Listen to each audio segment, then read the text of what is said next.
इत्बान बिन मालिक की आंखें कमज़ोर हो गई, ये भी बुखारी में है। उन्होंने अर्ज़ की हुजूर आप मेरे घर तशरीफ़ लाएं, एक जगह आप नमाज पढ़ें ताकि मैं उस जगह पर नमाज पढ़ा करूं। तो मेरे आका ने ये तो नहीं फरमाया नमाज तूने खुदा की पढ़नी है और ख्याल मेरा रखना है। तो मेरे आका ने फरमाया अच्छा मैं आऊँगा आपके घर, हुजूर आंखें मेरी कमज़ोर हो गई हैं तो मैं घर में नमाज पढ़ना चाहता हूँ, तो आप एक जगह आएँ तो मैं उसको जाए नमाज बना लूँगा। जब भी मैं खड़ा होऊंगा तो मैं कहूँ मेरे आका ने यहाँ पढ़ी थी, मेरे आका ने ऐसे यहाँ रुकू फरमाया था, हुजूर ने ऐसे हाथ उठाए थे, हुजूर बैठे ऐसे थे, हुजूर ने उस दिन लिबास ऐसा पहना हुआ था, हुजूर की जुल्फ़ें यहाँ तक पहुँची हुई थी, हुजूर ने सलाम ऐसे फेरा था, रुखसार मुझे ऐसे नज़र आए थे, फिर हुजूर ने ऐसे फेरा था, वो चटाई फिर ऐसी थी उस दिन, हुजूर ने वुज़ू यहाँ फरमाया था।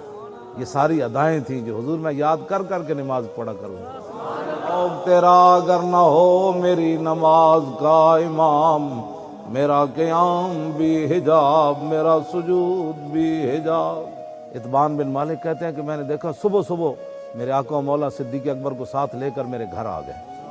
कहने लगे मेरे पास तो कोई ऐसी चीज़ नहीं थी, एक चटाई थी, मैंने उसे धोना शुरू कर दिया।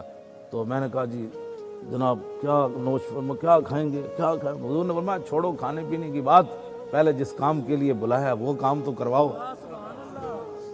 साहबी कहते हैं मैंने वो चटाई धोई और हुजूर खड़े हो गए और हुजूर ने नमाज पढ़ाई।